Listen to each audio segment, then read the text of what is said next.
Welcome back. It is my pleasure to introduce our last speaker for today, Professor Esteban Pereira. Professor Pereira obtained his bachelor's degree in legal and social sciences from the University of Chile. His master's degree in law with a major in private law from the same university. And his doctoral degree in law from the University of Girona. Moreover, he is a master's candidate for a degree in contemporary thought, philosophy, and political thought from the Diego Portales University. The title of his conference today is Relational Contracts and the Boundaries of Solidarity. Professor Pereira, the floor is yours. You have 30 minutes. Thank you.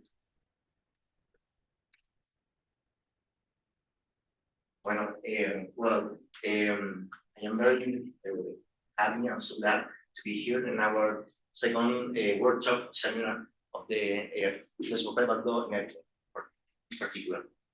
My presentation is about the relationship between the original theory of contract and solidarity as another foundation of private law. The objective of this work is to develop the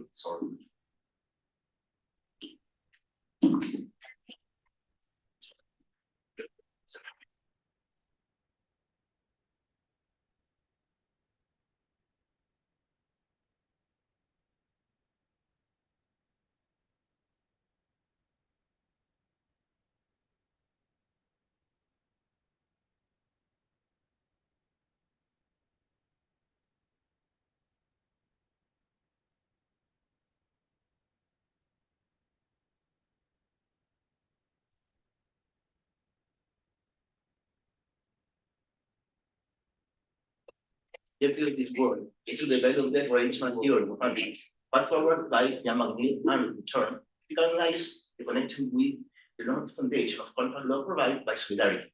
The paper has three sections. In the first, relational contract theory, the relational theory of the contract is present and some details are noted. In the second, solidarity and continuity of interest. Meanwhile, the idea of solidarity is examined as a normative foundation of contract law, emphasizing its operational value related to the existence of common interest. In the third, solidarity in relational contract, ambivalence and resignation. Finally, the positive fit between relational contract and the regulative idea of solidarity is explored. As I will point out, solidarity can support the basis that the parties have in the relational model of contract, but this allows us to reaffirm the ambivalent character of the solidarity.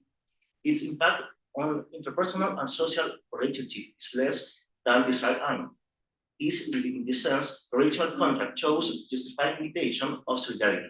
In truth, the space for solidarity is smaller than we might reach. One, relational contract theory. Jan McNeill has formulated relational theory of contract since 1960. The way of understanding the contract so to discuss the different assumptions of the classical contract theory, resorting to the conceptual tools and methods from disciplines that other law, for example, for instance, economy, sociology, and anthropology.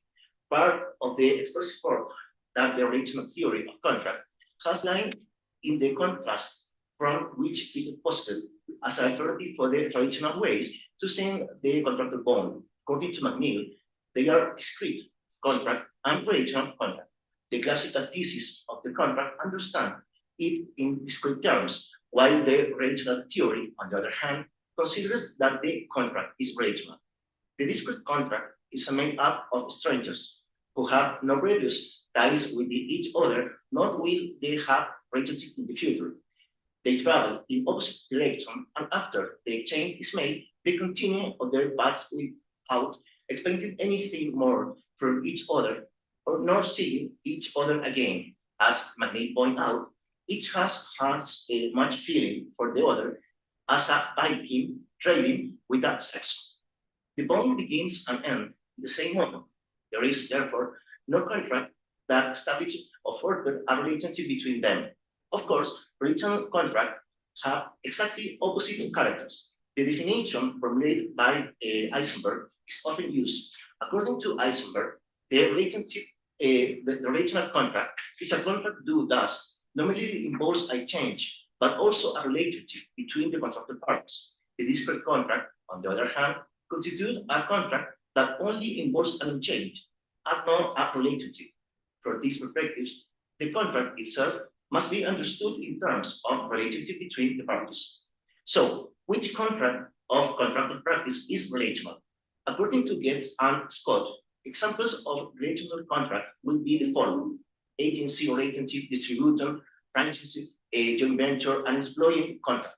To this list can be added to supply contract and perhaps the lease contract. In this contract, the logic of discrete contract is not relevant. They are contract of standard duration, and the parties are not strange to each other. But on the contrary, they are demands of mutuality, reciprocity, and loyalty between the parties. The relationship between the contracted parties becomes sharper and more intense. Therefore, the parties easily to tend to confuse their plans, extending the margins that are formally conferred under the contract. One aspect that should be considered is the magnetic thesis can be read from two different perspectives. One possible interpretation is that in the contract spectrum, they are relational contracts. Another interpretation is that all contracts are relational. The first can be understood as a weak thesis, while the second corresponds to a strong thesis. As can be seen, the strong thesis can also take on two directions, since if all contracts are relational, they could be so on equal terms, or to a different extent. The word, they are all equality relational, or they are contracts that are more relational than others, although they are all relational in some degrees. Of course, the weak thesis might be irrelevant. Indeed, relational contract exists, just as there are employer, supply, and distribution contract in our contractual relation and reality. But its verification in the universe of the contract does not say anything substantive regarding the role of the regional element in the identification of the contract or contract law in general. The dual theoretical framework used by the relation theory of contract justify in the contrast that mediates between the classical and contemporary contracting. While the first is computed by daily directions transactions about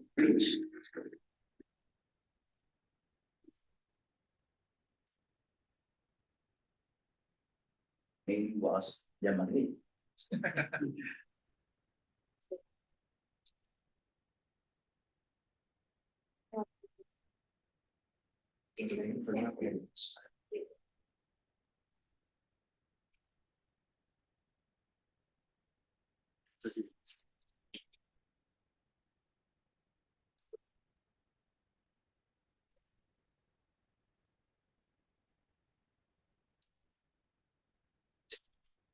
Sí, ya lo voy a decir.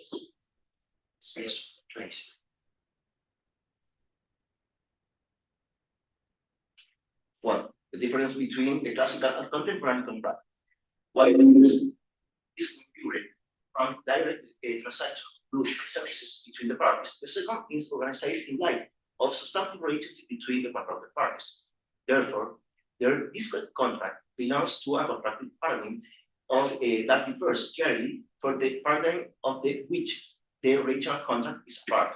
Only in the regional paradigm is pertinent to establish the demands for reciprocity, loyalty, and collaboration between the contracted parties, demands that become stronger over time. About the two possible interpretation of the relational theory contract is feasible to focus on the performance of the weak person, faced with the ambition of the strong reading from which a hegemonic pretension of the relational distinction emerges. For the weak person is enough to show that in the contractual spectrum, it's possible to find some relational contract. In the other words, although there are agreements that are relational, not every contract is a relational bond. The ambition and impact of each thesis is different. The strong thesis seeks a complete description of the phenomenon, but the weak thesis only a partial one. For this reason, the scope of both reading is different. On the one hand, the regional theory of contract depends on the fact that they are relational contracts and that, furthermore, they are important to describe the contractual practice. The weak thesis only requires demonstrating that in contractor practice, there are some contracts in which the relationship between the parties plays an important role. On the other hand, if the relational theory of contract must be understood in this strong thesis, a strong version, therefore their contract is relational. McNeil thesis requires demonstrating in what sense all the contract that exists in the contractual framework, including the discrete one, are relational. The great demand of the strong thesis recommends subscribe the weak interpretation. Now, even in the weak interpretation, there's some issues that have raised difficulties for relevance of the magnitudes. One of them is the conceptual determination of a relational contract. What does it mean for a contract to be relational? This challenge seems to be pending. When and under what terms does a contractual relationship transition from a simple change to a real relationship between the parties? The idea of relationship requires additional consideration for its conceptual clarification. Naturally, every contractual link involves a relationship, even if a brief, discrete, sporadic, and transactional in nature. The relationship, that relational theory seems to have in mind, in fact, a qualified one. Since hence the contract as a mechanism for coordinating interest between the parties becomes something more. There is a normative dimension or to the relationship to the relational of contractual thesis. This observation reinforces the concern that exists about the relevance of the relational theory of contract. As well, I have suggested that it's better to talk about the relational background or relational context than relational contract to capture relational aspects that find meaning in this context. For instance, the idea of collaboration between the contractor parties and a special sensitivity to the context. All in all, the debate regarding the normative foundation of contract law can show the relevance of the relational claim, contribute highlight of the relational vision of contract. Solidarity, by the way, can show the relevance of the relational claim. 2. Solidarity and continuity of interest. The theoretical reflection on solidarity is generous.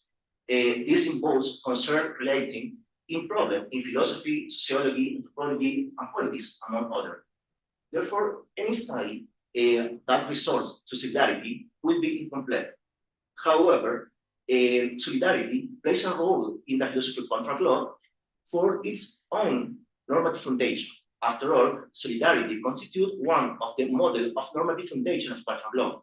Its approach course serves to confront the supposed unitary normative foundation one would have the contract law according to the traditional way to understand it.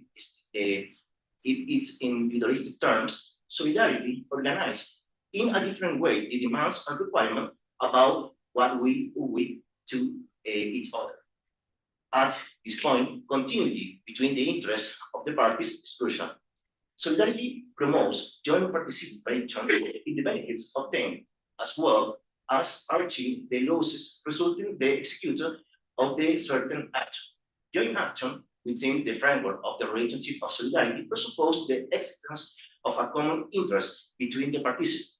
This point of view has been observed by the studies concerned with solidarity, arguing that a solidarity relationship presupposes a distinctive element, namely the continuity of interest in its participants. Faced with the individualistic foundation model that affirms the sharp demarcation between the interest and the personal interest and that the other's ontological dimension, and the predominance of the self-interest over than the other normative dimension, solidarity rejects the both dimension of individualistic philosophy. When an agent must act jointly in favor of another, isn't not done for the interest of other, but the interest shared between both participants in the vote of solidarity. Therefore, it is possible to observe that solidarity presupposes a type of relationship whose nature is qualified. Its operational value is the existence of the continuity of interest between the agent involved in the link. A relationship in which joint demands can be basically raised in a special kind of interpersonal or social relationship that is one that is made up of shared interest between those who participate in the bond. The duties of solidarity are, in this sense, peculiar because they assume the existence of a common interest between the person carrying out the action and the person who can benefit for their activity. Therefore, solidarity seems to offer a great potential for justification than it can truly provide to ground our relationships. Its application depends, then, on compliance with the operance barrier and any great solidarity rating. The problem, as may be suspected, is that as a result of the individualist established tied to the modernity, the split between interests together with the permanence of the personal over than the others seems to feel comfortable with the way we conduct ourselves in the daily basis. Also, the message of solidarity is stable. The space to establish duty of solidarity may be written in. A partial review of the studies concerned with solidarity can reaffirm the pessimistic diagnosis. In this regard, three essential visions can be used to account for the reflection of solidarity: Kant, Durkheim, and Rorty. In the paper, you can find the reconstruction of the reading of solidarity offered by each author. However, I would like to highlight one aspect of Richard Rorty's vision. Rorty considers that the idea according to which solidarity is expressed by an agent recognition of what she has common with another person is usually established in terms that the other is one of us. Rorty renews an essentialist model of the human condition and proposes to understand the directive according to which we have solidarity duties in favor of human beings as such, in terms of extending we to include them. Regarding people who seem to be part of the second group, we thought right to remark our similarities with them. For this purpose, solidarity should not be considered as a priori issue of recognition, because the term we must be understood in the most concrete, contextual, and historical way as possible, and from this reading, incorporate others, making them part of us, on the basis of shared similarities. What can be extracted for this consideration? Solidarity operates to the extent that I can take place for the purposes of substantive demands and duty in our interpersonal and social relationship. This depends on the existence of the community of interest among those involved. So, if this assumption does not operate, the duty of solidarity are not relevant to that type of relationship, because it's a relationship, as noted before, qualified. Its peculiarity lies precisely in that it does not take place in all types of relationships. It's one of singular character. Solidarity demands something in common between individuals. Kant, in the transition between the philosophy of the self to the social philosophy, and Durkheim, in their mechanical solidarity, emphasize the importance of similarity between individuals. This is reaffirmed thanks to the recognition of the shared elements between different human beings demanded by Rorty. The idea underlying solidarity is the idea of a common we, of or us.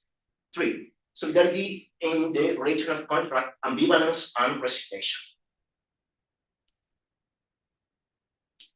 Solidarity seems to present a spectrum of nominal action that's for the effective operation for duty and demands in interpersonal and social relationships.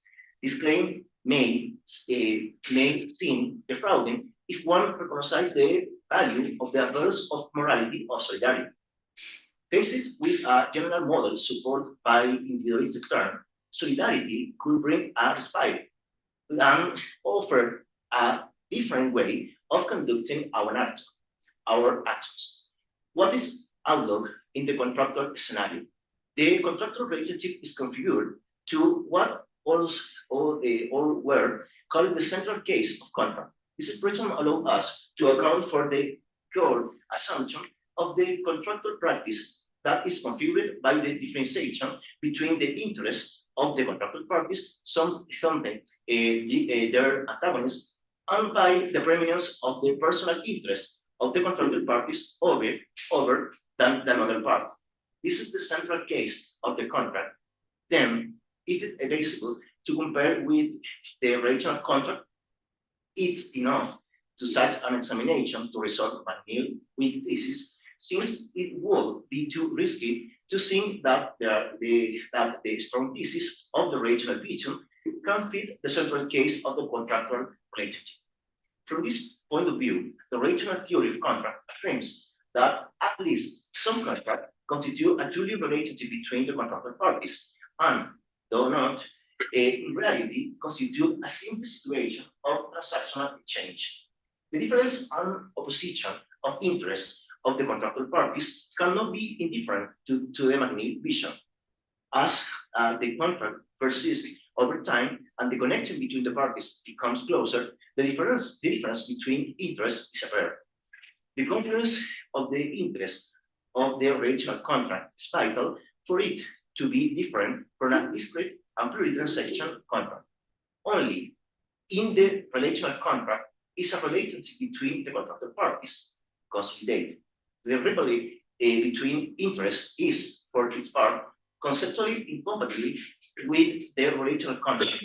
It does not seem possible to reconcile that the personal relationship between the contracted parties are gradually more intense and narrow, a guaranteed expectation and demands that set the term agreed in the contract, with the interest for the contracted parties being, at the same time, antagonists. The role of similarity between individuals who are part of the support relationship is crucial. Well, what happens with the contractual relationships? If solidarity depends as a regulatory idea of the interest of the contractual parties being more or less equal, the scope of operation will be reduced to the contract in which this takes place.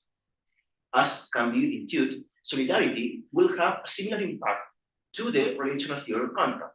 Only in contractual relationship in which the continuity and union of interest of the contractual parties is clearly present, solidarity can regulate their behavior.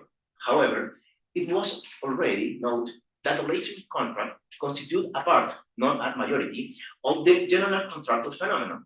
Solidarity, by the way, has a much broader field of action in social relationship, and reinforced with the extensive background in philosophical, sociological, and legal discussion, since its fields of operation cannot only be relational contract. It seems the relational contract is a place where solidarity is pertinent. There is possible to find contract in which continuity between the interests of the parties is present. The dilemma is that it's part, peripheral, if you will, of the contractual universe. Compared to the central case of contracted, those duties are based on the individualistic model. The relational contract shows the relevance of solidarity as a regulatory support of contract law.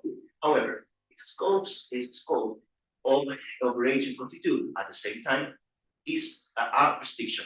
Solidarity remains confined or limited to relational contract, and from there it does not seem to able to broaden its operation without distorting the way in which we understand our traditional practice. As indicated, the history of solidarity involves its ambivalence. They are more be fewer solidarity relationship than might be desired in principle. The contractual field is not free from this ambiguity. Therefore, perhaps the most useful thing is to resign ourselves to what has been the intellectual history of solidarity. Its appeals force is greater than its effective application. But reasoning ourselves to the fact that solidarity is a normative idea is limited on its own term. There will be no difficult to accept that solidarity is in relational contract, but only there. After all, the solidarity relationship constitutes a qualified bond. In relational contract, they are prolonged over time.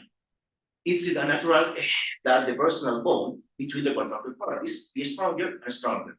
The duty of solidarity may be even more intensive and demanding than stipulated terms of the contract. Therefore, it seems evident that the contractual level intersects with the personal level in different ways. That the link is relational means, among many other things, that the formation of the relationship between the contracted parties is essential. But this relationship cannot be trivial and typical of general human interactions. In short, it's a relationship between people who know each other perfectly and expect a lot from each other, including that the link is maintained. All this so that the relationship is not of the type that occurs in the exchange between a biker and a saxon, as Magnin suggests. Indeed, demands for solidarity cannot have a place in the bond between a biker and a saxon. Such consideration return to a critical point of relational theory of contract that has been highlighted for the scholar.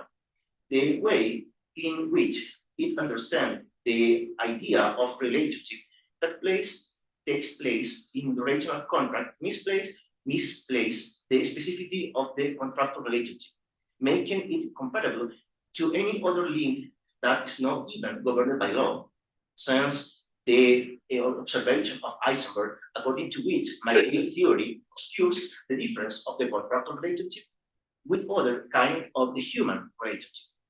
As can be seen, the type of relationship that relational theory of contract demands seems particularly demanding, but so is the assumption of solidarity as a guide to our actions. Relational contract are relegated to a smaller spectrum of contracting, and for this part, solidarity is convenient to them.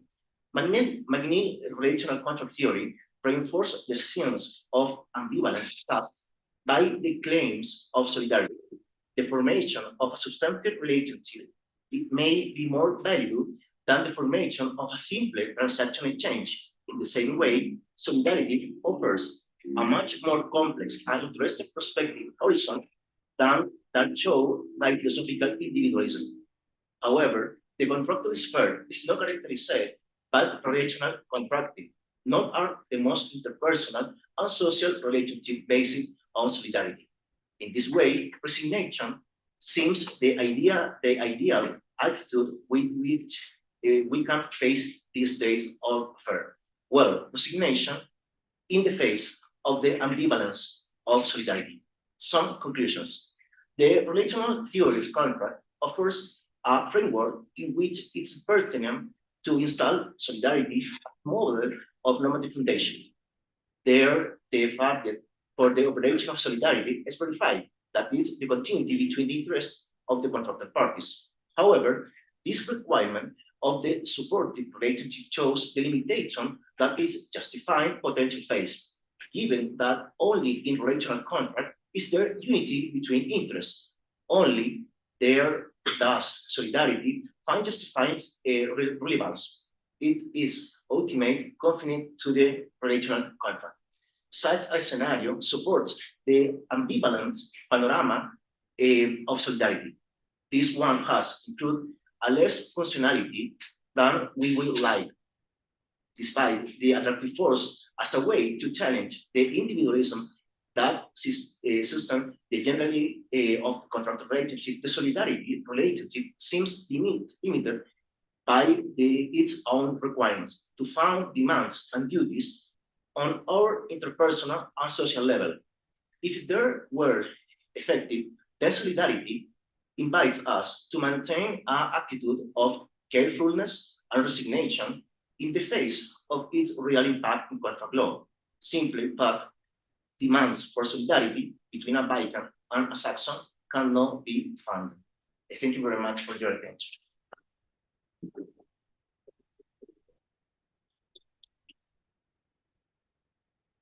Sí, almost perfect.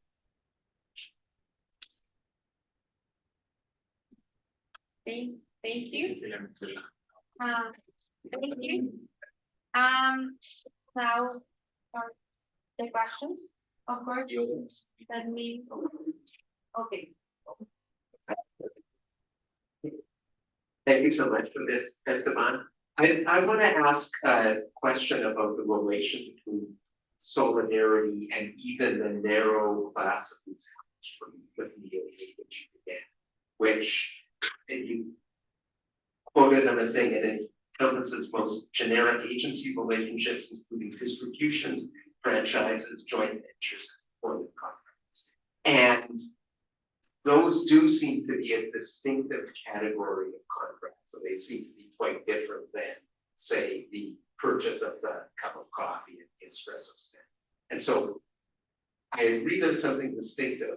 And I guess I want to ask two questions about whether solidarity helps with that distinctiveness.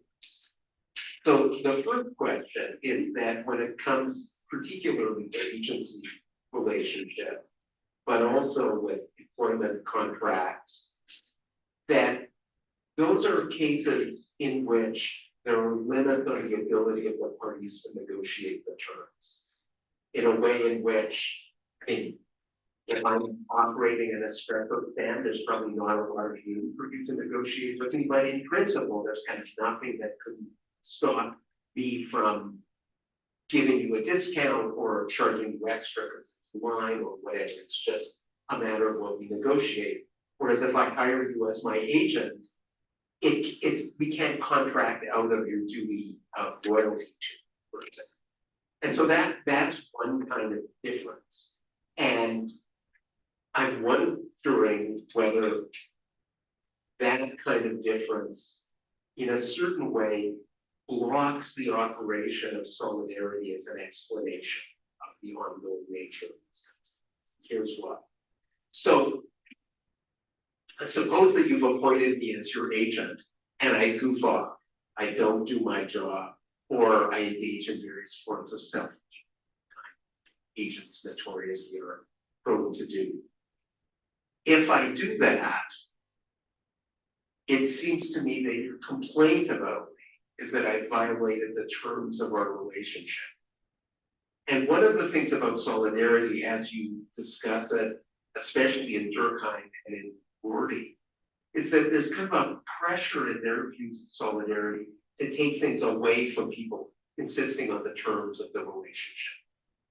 In some sense, it has this picture of us all being in it together.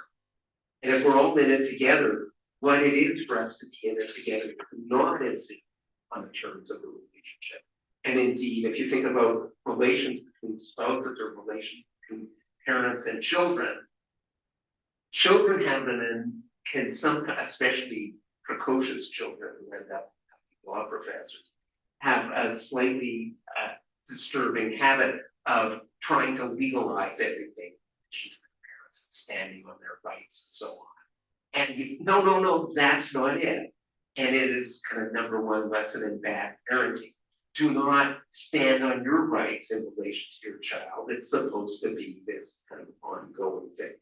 And so too, more broadly with social solidarity, it's about not standing on your rights. Yet in these kinds of examples, there are these differentiated rights, but the way in which you assert a claim under the terms of contract through which you enter into them is through this packaging. So I'm just interested in your reflections.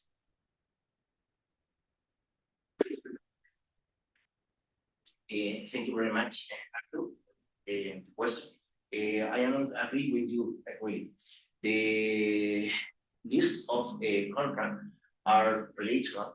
It's very polemic on the literature or the scholar of the traditional contract theory.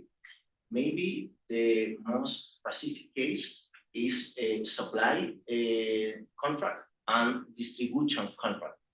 But we can understand those contracts in light of a contract of a long duration or extended duration. But it's trivial to say all contract which has a very important duration is, for this reason, a regional contract in particular. I think the solidarity has at least two levels, different levels. They are solidarity in the social level and solidarity and interpersonal level. For example, we can say solidarity for the humanity and solidarity for my children, for my husband, etc. The common point, I think, in the different ways to understand solidarity is the continuity of interest in particular. I think it's difficult to think the solidarity between persons or groups. There are different interests about the same thing in particular, I think. Thank you. Thank you.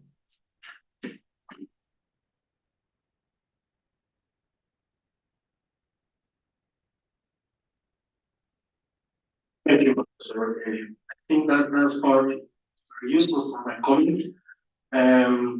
I'll be a little outside from your presentation regarding my comment about the paper. The paper is altruism and solidarity contracts. And you have said that some events have affected the contractual relationships. And in this regard, solidarity and altruism challenge the postulate of individuality. From this point of view, I can mention the COVID pandemics, during which we have a special regime for housing leases. And we have one hand the owner, and in the other, tenants. As a result, tenants were benefited. At that time, the principle of protection, weakest part, was applied. Besides, the principle of solidarity was also applied. I ask if the owner has in a heart, besides the interest. But I have it in mind, and as you have said in your paper, that solidarity advocates reciprocity between the parties in the contract.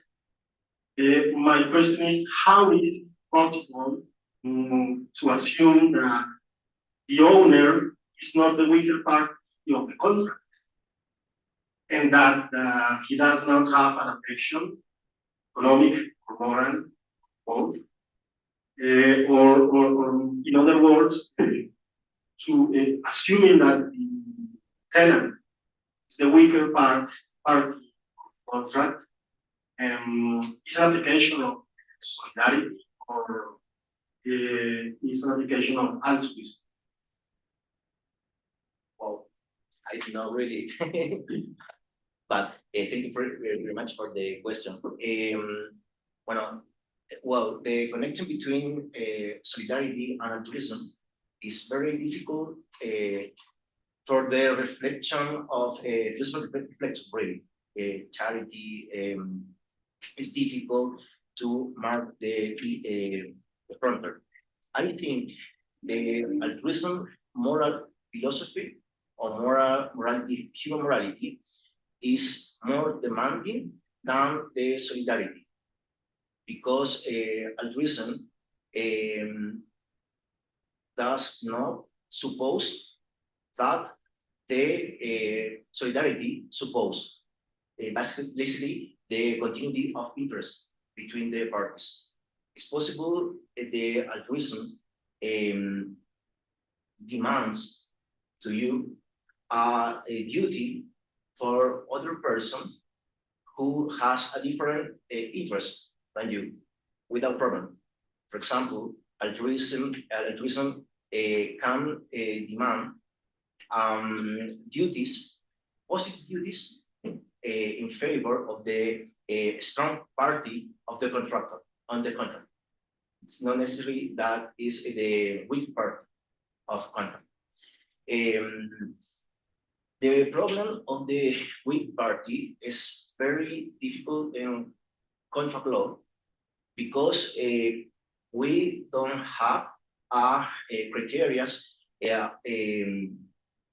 for defining who is weak part. Maybe the person who has a less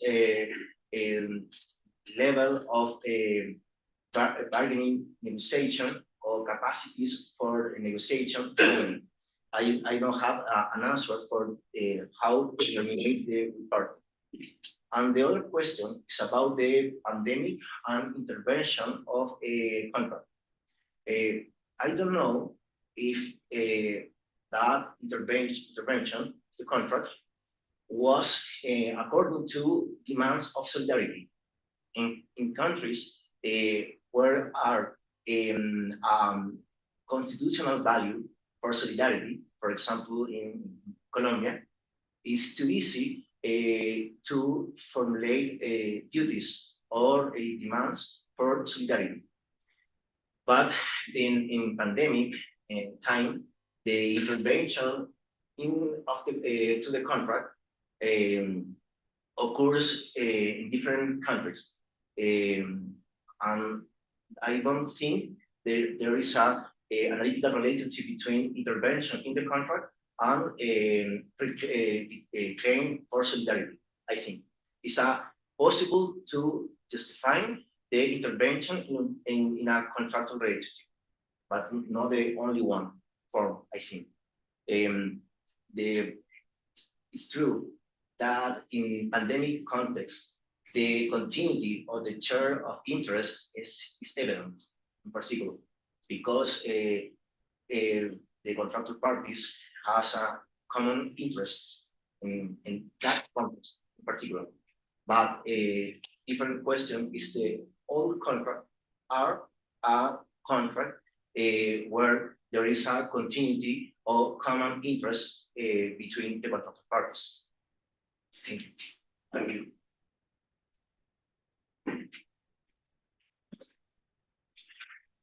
Thank you, Esteban. Thank you for the presentation.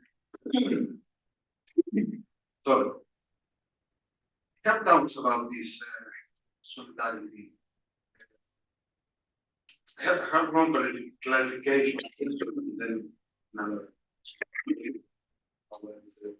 objection or how to call it, but I think again in the pandemic case, I don't see that there is common interest between the landlord and the tenant.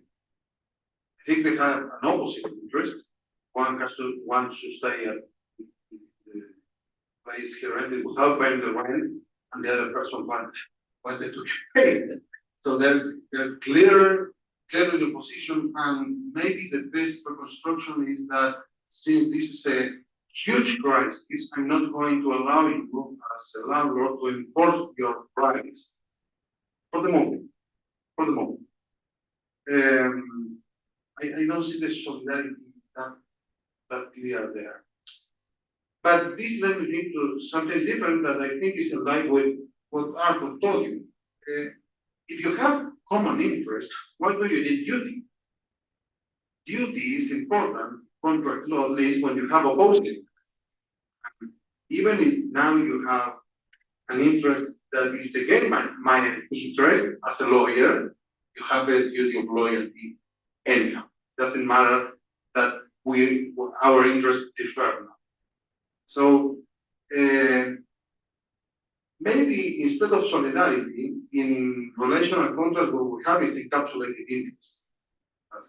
It's a trust relationship. Without trust, some contracts cannot work.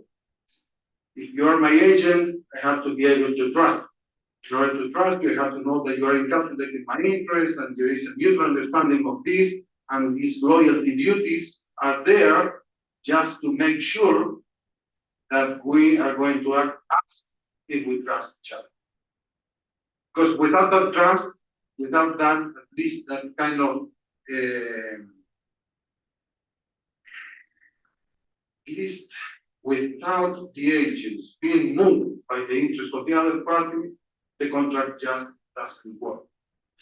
This is the objection. And the clarification is about the central case. How you use the idea of the central case of contract in the paper. You say that the central case is defined by the protagonist, interest of the parties, and don't know exactly why is that the central case, or what do you mean by central case? Is that the successful case contract? Because if it's done, then what happens with the relational contracts? Don't fit. They're completely pathological cases of contract, and it doesn't seem like that. It seems like, well, some contracts are going back to Banville, discrete. They don't give much trust between the parties. Some other contracts are much more sophisticated. They depend on many contingencies, and we need to create some environment in which trust plays a normative role. Okay. Thank you. Thank you very much, Diego. The question about the objection. I think you're right.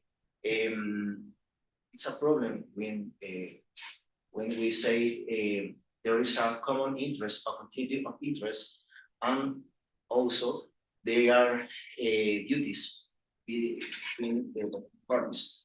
The trust is one character of the relational contract with loyalty, reciprocity, mutuality, etc. I think, in particular,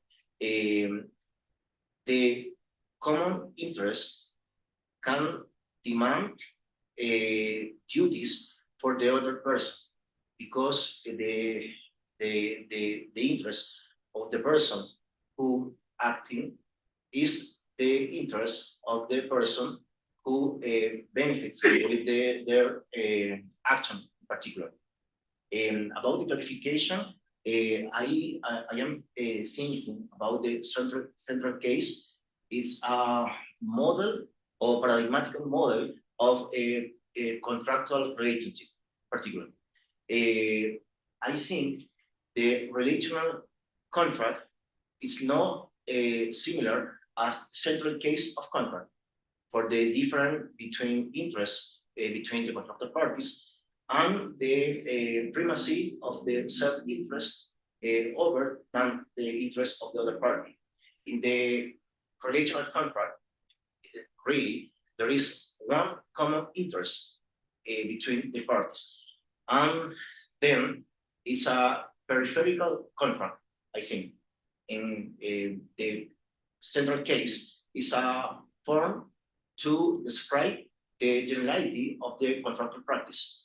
In generality, I think the contract is a discrete type or typology in particular.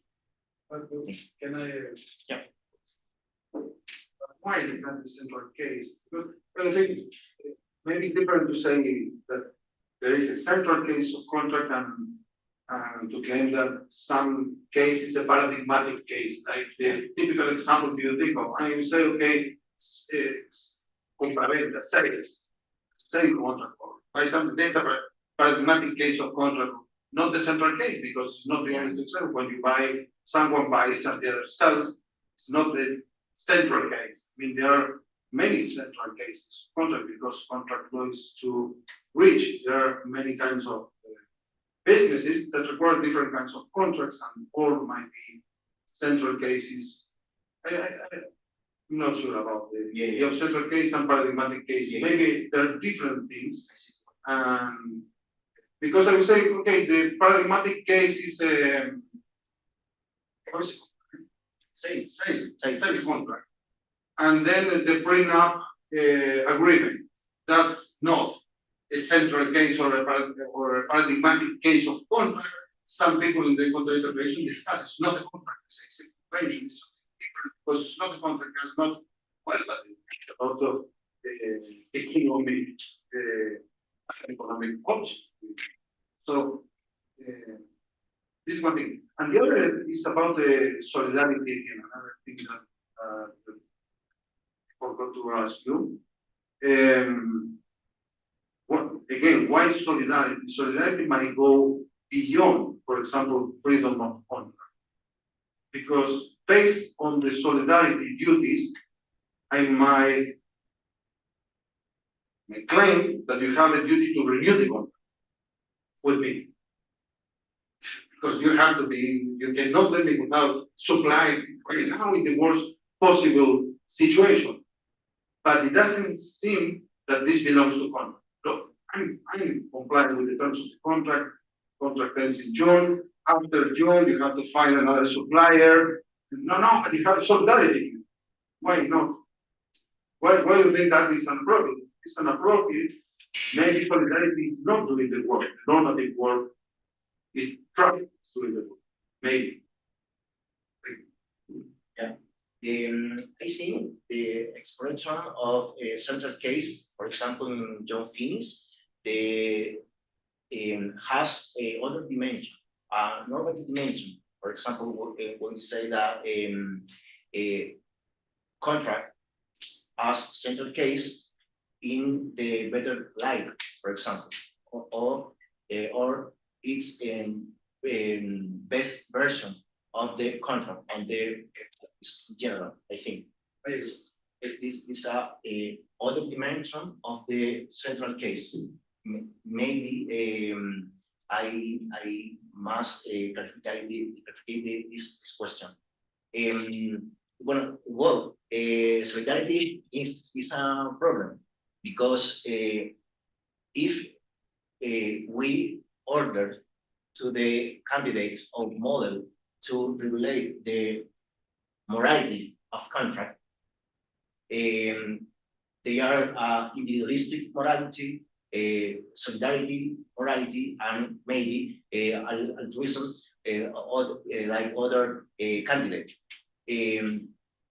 The solidarity demands in relational contract more, or it is more demanding than the expressed terms in the contract.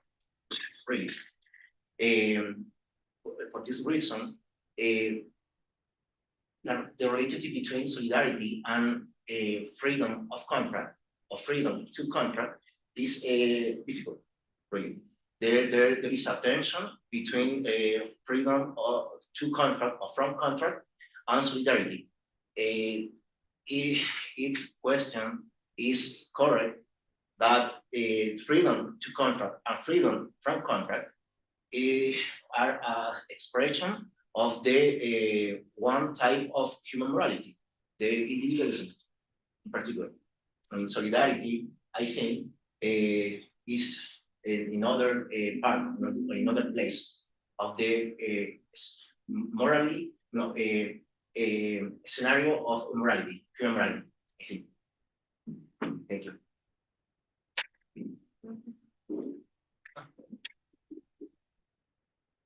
This is very interesting. I'm an important person to watch out. I'm wondering if one of the puzzles here is how to think about reciprocity, because solidarity can strike you as something that's beyond reciprocity and really beyond contract, so that people just sacrifice altruistically because they have a shared end and they don't particularly worry if there's reciprocal sacrifices, that it just was called upon you, wasn't called on somebody else. Well, that's it. You have to do it because there's solidarity. If you kind of start going down a Durkheimian thing and think about groups sustaining themselves, then people sacrificing for the group kind of looms large. And if you think about reciprocity, it seems to be a notion that's a bit doesn't go as far. And reciprocity sometimes distinguish two different forms. One form is it's just tit for tat. You scratch my back, I'll scratch your back. Mutual interest sustains us. It doesn't really require trust in an extensive sense. It just is that people have to see that if they really want to get what they want, they have to do what you want. But there's also a stronger notion of reciprocity, which is you respond to good treatment by other people in kind because they treated you well. You'll treat them well, and you can imagine something mundane like landlord-tenant relations being either one, either you and the landlord or the tenant just sort of, I'll do this for you, if you do that for me, or, okay, so you did something I needed you to do, I'll do whatever you ask me to do now, I'm not gonna expire whether I benefit from it. That might be an intermediate, notion that matters to long-term relational contracts, because one of the reasons that they seem to exist is people can't specify upfront what it is they're gonna need down the road. They know they're gonna need an extended pattern of cooperation, but they don't know what it is. And so what they need is an environment which people will reciprocate in a way that goes beyond mere mutual tit for tat, goes into, you need that, I'll do it. When I tell you I need something, you'll do it. That's some kind of stable notion that's beyond mutual advantage, but not all the way to solidarity in the sense that it seems to require just that you sacrifice your interest. Thank you very much for the question, Greg. I think the reciprocity in solidarity problem is a weak version of solidarity, of reciprocity. Maybe we can detect those two elements. One is the possibility to share the benefits and profits and the losses of the results that the joint enterprise. And the second way, maybe, is a duty of each party in the contract to regards the interest of the other party in contractual relationship. The limit, I think, is the positive duty to act for the interest to the other party. If this action involves a sacrifice, for example, the one part in favor of the other party. I think the reciprocity has maybe has two possible interpretations: a strong lecture and a weak version, particularly. In solidarity philosophy, I think reciprocity is understanding by or line to the weak person. Only share the results of the contract and consider the interest of the other party. The an action, sacrifice an action for the interest of the other, maybe is a altruism problem or a demand for a altruistic point of view of the human variety, I think. Thank you. So thank you, Esteban.